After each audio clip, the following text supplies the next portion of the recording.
What up, everybody? Welcome back to yet another coffee break where we invite a guest on and we just have a nice chat about stuff. This week, KevinKoolx joins. He is an awesome Halo YouTuber, covers the news extraordinarily well. This guy is always on top of the forum posts. He knows what's happening in the scene. And we talked today about Reach's population fall off, player retention, what can change for MCC or the next year to maybe keep that player retention high. And then ultimately, does the fate of Halo land and rest squarely on the shoulders of Infinite Holiday 2020?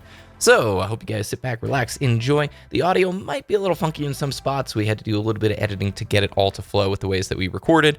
But overall, I really enjoyed the discussion. Kevin's a rad dude. Hope you guys enjoy and have a great start to your week. Okay, so I don't want to pigeonhole you, Mr. Kevin, into just saying you're a Halo news YouTuber, but I want you to look at the Halo Reach launch that just happened, okay? You've seen the good. You've seen, I don't want to say the bad, but maybe some things that you would like to identify as, hopefully this changes come Halo CE or whatever. What's sort of your take now that we've had our first like Halo release in a long time? I want to say like almost 5 years, right? Even if it's an older game. What do you think about this release? Like, what was the good and the bad? And as a sort of community hub, what would you want to see moving forward? I know that's kind of a weird question, but what do you think, dude? I thought the release of Reach on the MCC was actually great. I did not expect to have such a huge reception when the game was released.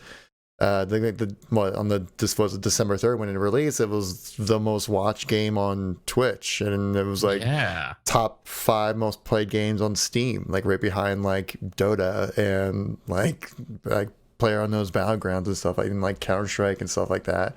I think I saw like around like 130,000, 200,000 people playing. I was like, that kind of totally surprised me. So there definitely is the need and want for Halo still, even though I would say like in the last few years, pretty much really since like Halo 4, that like the popularity of people playing Halo has gone down a little bit. Mm-hmm. Or from what it was previously back in like the glory days of 1 through 3. But I think it was really promising to show that like with Reach, which the game was rather divisive within the community as well back then, to bring in that many people and that many people are excited about it, that I think it's really cool to see that many people are still interested in the game. Yeah, you bring up a good point there. Like, if looking at Steam's end of the year charts and seeing that MCC was one of the best-selling games of the year for Steam, you're like, okay, there's still a lot of love for this series. Now, I know you just talked about this on your podcast, the Halo Outreach podcast, but the kind of current news is that population drop, right? So we had this big influx of players, and now I think Reach hovers concurrently on the Steam charts around 6,000-ish players. Is that kind of ballpark what you guys were talking about and seeing the other night? Yeah, like I think the lowest I've seen is probably around like 4,000. But I mean, I just seen from what people just post on Twitter, it could be like 2 a.m. on a Tuesday or something, But like on the weekend, I saw it peaking around like 12,000 on Steam, something around there. And then also taking consideration on the people playing on Windows as well. So I throw an extra 2,000 people on top of that at least or something. And then I still think you have a pretty healthy population of people still playing Reach on just PC alone. And yeah, I think I don't know where else to go from there.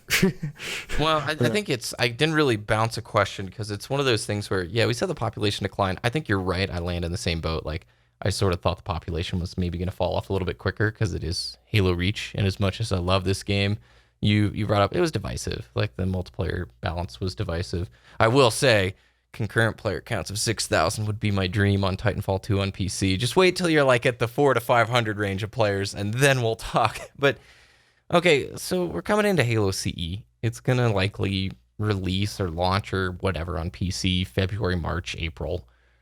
What do you think could be done differently to maybe hold the players' retention a little bit longer? Like, what do you think would keep that population number riding closer to those launch numbers and retaining a little bit more? Because think about it, this year we're going to have CE, Halo 2, Classic and Anniversary, H3. We get these little spikes. There's going to be spikes throughout the year. What do you think is a key for 343 or something that they could do to hold on to a few more of those players? I think the one thing that they're looking to start doing now is, or what they did previously with MCC, is probably do some more events. They kind of get people excited to jump in and play. I mean, there certainly was a spike like back in when MCC was first fixed, and they're just trying to get more people to play. They'd made certain events like the Yappening, where people just play X amount of games, you get a nameplate kind of thing.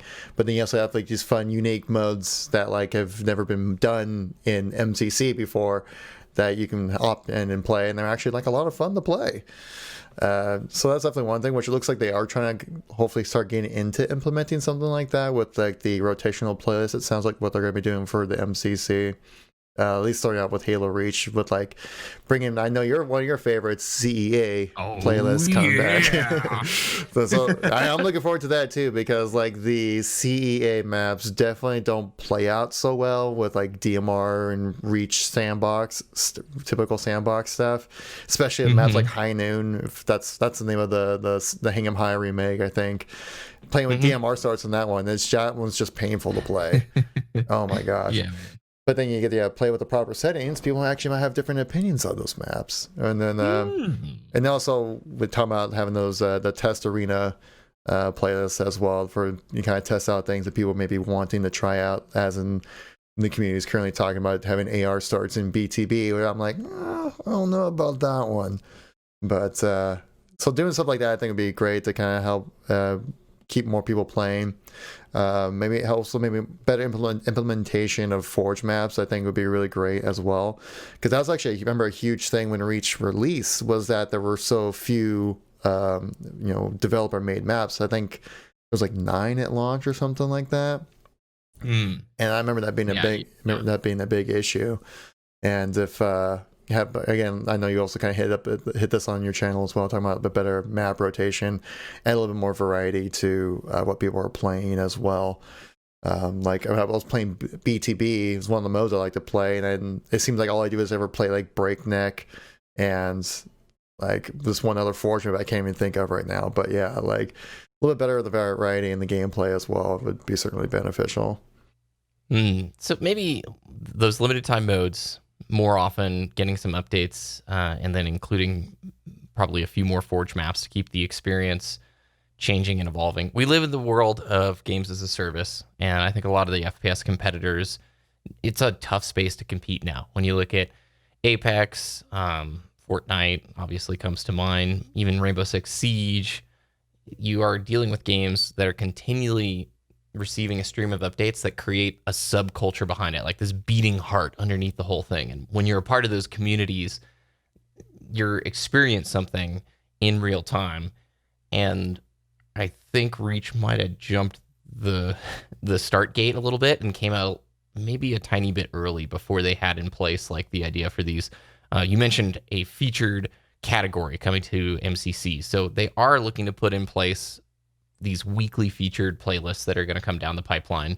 A couple of those being like Shoddy Snipers and Halo Combat Evolved Anniversary maps, that type of deal.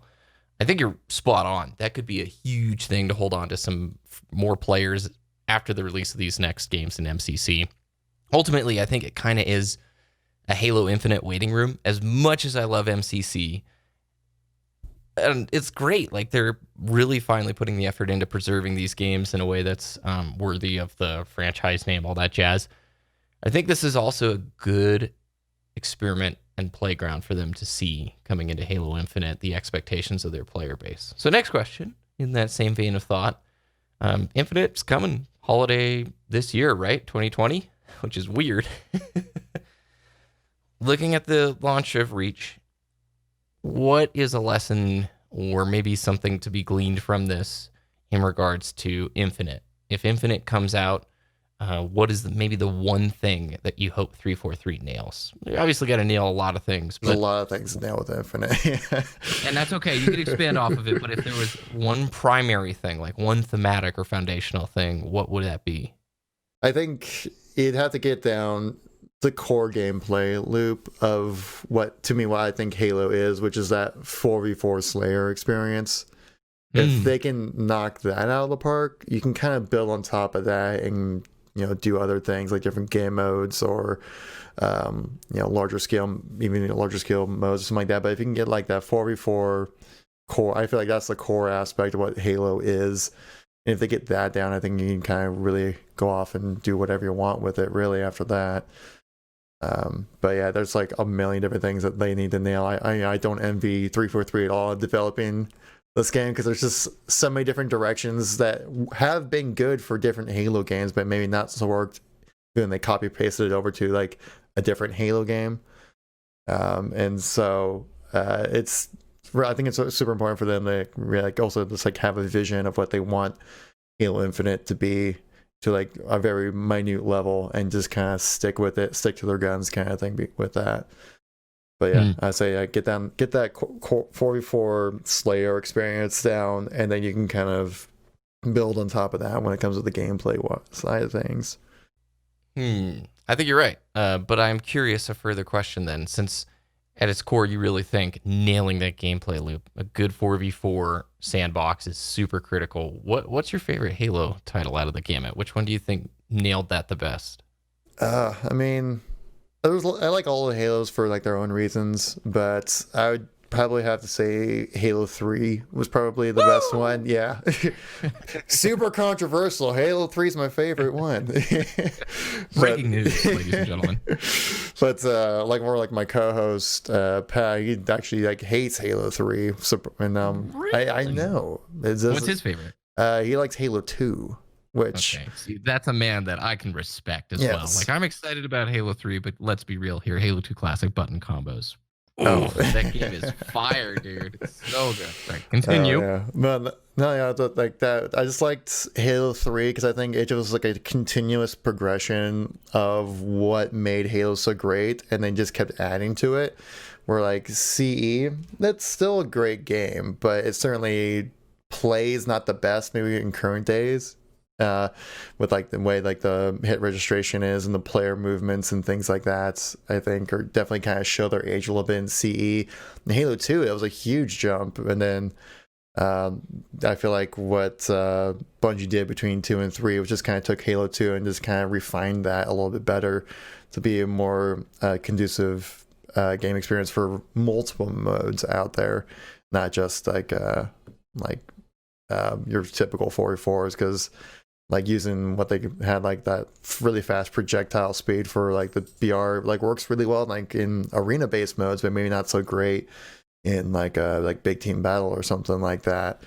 And that's where I think like using projectile weapons as well that's probably like, to me, I think is the best way to go about it, Halo, because I think it's the easiest way for 343 to tune the weapons. So then like in your typical 4v4 like arena style maps that it still plays super snappy and it still has a little bit of a skill gap to it, and then you can upscale that to like BTB where you're not getting lasered across the map because you have to like lead your shots properly. And I don't know, there's so many other things I can go into as well, but yeah, Halo 3, it's probably the best overall experience. And I think you're right. Halo 3 had a larger than life presence in the scene. Like it grew beyond just the sum of its parts. It had a really great campaign, awesome multiplayer, but more so I feel like the community at the time was proud to be a Halo player and a Halo fan. And I'm not saying that isn't the case today, but it's a different world that we live in, where the folks that have hung on with Halo this long, who play it day to day, week to week, that kind of a thing, we're a much smaller, I would say more tight-knit group at this point. But then you look at the launch of Reach on Steam, you see its numbers, and there's a longing from a lot of lapsed players, I think, to get back into this universe. What's it going to take for them to get back into this universe? Can it happen over the course of the next year through these MCC releases, or do you think it's going to be purely an infinite thing? Does the fate of Halo land on holiday 2020, man? I feel like it kind of does, honestly. There's so much writing on Halo Infinite. I think also just like, not only does it have to be just a good game, but it's also kind of just writing on the studio's reputation as well, if they can actually make a good Halo game that like a lot of people enjoy. a good amount of people enjoyed Halo 5. It's very select few liked Halo 4, but it had its moments. And so I think a lot of people were kind of feeling this might be like 343's last straw kind of thing when it comes to making a Halo game. I think that's 343 is kind of taking a lot of learnings from their previous experiences with making games and community interaction, where I think they're really kind of listening to the player base and trying to give us something that we want. Because I think like Halo has struggled with like franchise fatigue a little bit right there. We're like I love that term. Love that term. Just because a lot of people like they know what Halo is. Like after Halo 3, everyone's like, I know what Halo is, and then either you like it or you don't kind of thing. So it's kind of hard to convert those people who are maybe just don't like Halo and never really didn't like it back then, and why would they start playing now kind of thing. And also I think Halo also came into an issue of having to continually have to justify a new game release as well. Just because I think like we mentioned earlier about like how I think like the gameplay loop for 1 through 3 was kind of perfected with 3, and then like, okay, well, we got the core gameplay mechanics down. What do we do with that? Like, how do you make the next game more than just like a map pack? You gotta like do something crazy with it to kind of justify people to go like, look at this cool new stuff you can do in the game, buy it. It's more than just a map pack or the Halo 3.5 or whatever. And to the point where I think 3 decided to kind of mess with like the gameplay loop a little bit and try to make their own version of it, and then people are like, well, whoa, this isn't what the Halo I know about and stuff. So it's gonna be interesting to see how 343 can get people to come back to the franchise or stick with it as well. But yeah, I have high hopes for them, and I think they'll do a pretty good job. Man, I like Halo 5 at least. I love that term, franchise fatigue, and I love that answer, by the way. I think you nailed something that I don't think a lot of players recognize, and the fact that like when a next game comes out, there's some designers who would say, let's just keep making Halo 3.5 over and over and over again. And I'm not going to lie, as a player, I would love a Halo 3.5. Yeah, or a Halo 2.5. Give me that map pack, man. Just give me some, maybe more like the CSGO kind of style, where obviously Counter-Strike Source changed things up a lot, but at its core, Counter-Strike has remained fairly similar in that gameplay loop, maybe excluding Source. And it's just been more, I guess it's an esports focused game as well, so that changes things dramatically. But having to do these releases where, like you said, in order for the marketing cycle to work, in order for them to justify another purchase for maybe lapsed players, we've completely changed the formula. Now you can slip, slide, and jump all over the place. Or now in this one, you get random drops from the sky, and then you'll have a chance at one random weapon inside of it. If you got to play pre-patch Infinity Slayer. Whoa, good times, right? Oh god, I remember when I first played Halo 4. I'm like, what the hell is this? It was baffling coming out of like the MLG Halo 3 era, and then you're like, random weapon drops from the sky. You don't determine what's in them, and you guys didn't see a problem with this. Well, actually, I had a friend who worked on Halo 4, like as like a part of the research team a little bit of like trying to take in like early player feedback and stuff like that. And apparently they actually used to have kill streaks with Halo 4. Yeah. And then like one day my friend just said like, and then one day they were just gone, and they brought back like the test players and like, hey, where'd the kill streaks go? I actually kind of like that. And they're like, I don't know. They just took out the kill streaks and just made like a random drop from the sky, and sometimes you get a rocket launcher and sometimes you get some grenades. And what's crazy is like I've actually come to enjoy Halo 4 Big Team Battle as like one of the most fun big team battles in the series, in my opinion. It did add like a little bit of, I hate to say diversity, but it changed the experience. I heard Shroud talking about Battle Royale games. This is an old stream clip of his where he's like, man, the outcome is always different. Your experience in the match is always different. And that's something that Respawn games have kind of lacked over the last 10 years. I think series like Call of Duty saw the success of this model and then carbon copy pasted it over and over again to where there was a lack of diversity and there was a lack of dynamic changes within the gameplay loop. So Respawn games, when I say Respawn games, more like traditional FPS games like Halo in comparison like a Battle Royale game, are fighting an uphill fight. This new generation of players, I think you could ask them, hey, you aware of Fortnite? Oh, yeah. Are you aware of Halo? And they'd be like, Grandpa used to play that, Okay, boomer. So maybe not just the fate of like Halo as a franchise, but in many ways, traditional FPS or Respawn kind of FPS games, all eyes are looking now at Infinite. I would say that Modern Warfare really re-energized the traditional FPS space, except for the map pool and a couple of, design decisions that maybe held the game back. I think there is a lot of people who like BRs, but who also want to see a traditional FPS succeed and enjoy both in the same way. You know what I mean? Oh yeah, definitely. Also, I think we're kind of talking about like with like popularity of what people are playing and stuff like that. Also, kind of plays in a part that everyone else is playing it too, and so then they all kind of want to be part of something, something bigger, or to be part of the new hotness. That's whatever the cool thing is right now. And it's hard to make at the time of Infinite be a 19-year-old franchise be hot, new, and fresh.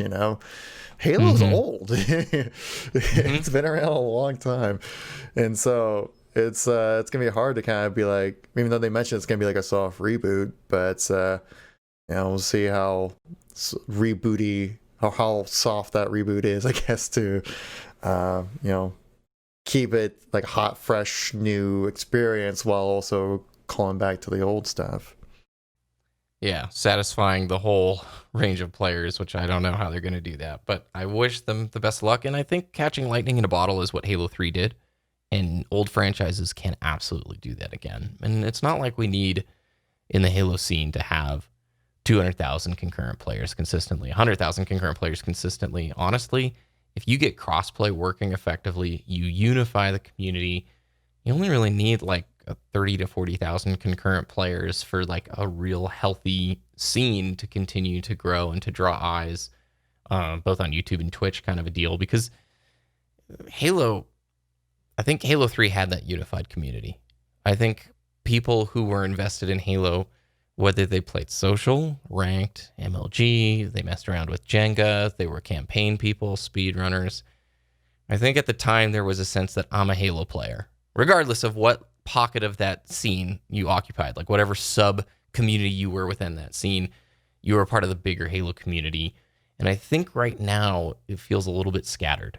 Whether you're an MCC guy or a Halo 5 guy, or maybe you were an HDS guy. Oh, wait, that's over now. Except what are we going to do for the next, like, whatever, until Infinite? Okay, we've got these invitationals. We've got these throwback legacy things. If Infinite can maybe recapture that lightning by unifying the community and getting that heartbeat going again, then I think it's nothing but good for Halo for the next however long this franchise continues forward with, That was the thing. I mean, that was a big thing with Halo 5 too, is that like it didn't serve to all the communities within Halo. Like, there was no Forge at release, there was no BTB at release either, there was no Infection either. Custom games still kind of play like, honestly, like kind of like crap on in Halo 5, because if like one person leaves, it completely lags up the lobby for the next 5 minutes. Yeah, I mean, if you alt tab on the PC version, it does the same thing, and so it's like, oof, no, don't alt tab, dude. Oh gosh, yeah. But that's a great point. Yeah, there's these sub communities really matter. You know what I mean? And that's what makes Halo so great, is that I haven't really come across any other games out there that have such a diverse community, or people that enjoy the same game in so many different ways. That's why I've always loved Halo as just in general, just because there's so many different ways to enjoy the game. I mean, you can get sweaty and try hard and get really good at the game, and then like get your ranks up and stuff like that. Or you can also just hop in and just blow stuff up and just kind of spend some time with that. Or you can get creative and make something in Forge, or get your artistic eye on and take some screenshots in theater mode and stuff like that. Or just want to enjoy a good epic sci-fi story, play some campaign. There's just so many ways to enjoy the game. It's unique in that space, and hopefully Infinite recognizes it, nails it. Hey, man, where can people find your content if they want to subscribe to you? And everybody watching, Kevin covers the news exceptionally well in the Halo scene. He is on top of the ball with I'm always going to you for my news goodies because it's like, oh, he's going to know the latest little like forum post that mentions this like quick fix or what they're changing to the maps. Where can people find you? Where can they follow you online? Appreciate it coming from you, BBK. That means a lot, man. Thank you very much. But yeah, you can find me on YouTube, youtube.com/user/KevinKoolx. You can also find me on Twitch as well, KevinKoolx.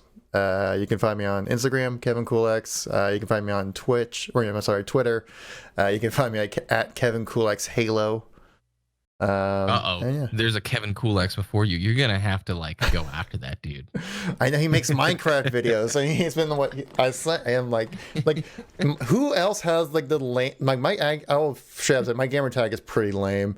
Like my online name is just I just roll with it because it's something I've rolled with since like the AOL Instant Messenger days. Whoa, the AIM days. Yes. Okay, that's for real. I know, big booms over here. MSN. Whoa. I did how you actually used to have an MSN email as well. Weird flex, but okay. Those were crazy times, man. Like your mom would pick up the phone, you get kicked offline. It's like, oh man, I don't miss dial-up at all. Back in the day when like chat rooms were cool. Oh yeah, dude, boards, IRC rooms, boards. That was a big deal. Look, we're still doing the same thing. Discord is just bigger IRC with nice pictures. Exactly. Yeah. And now, I can easily talk to strangers over the internet, and then your mom doesn't yell at you about it. That's right. Be safe out there, kiddos. Hey, man, thank you very much for the conversation today. I would love to have you on some more to talk about upcoming stuff when we get closer to the CE flights or when CE's release arrives. So thanks very much. And I'd love to pose the same questions we had in the comments or to the audience today to fill out in the comments. Like, what do you guys think the thing that Halo Infinite needs to nail to retain players, or even if it's just MCC over the next year? What's the secret to success? Let us know about it down in the comments below.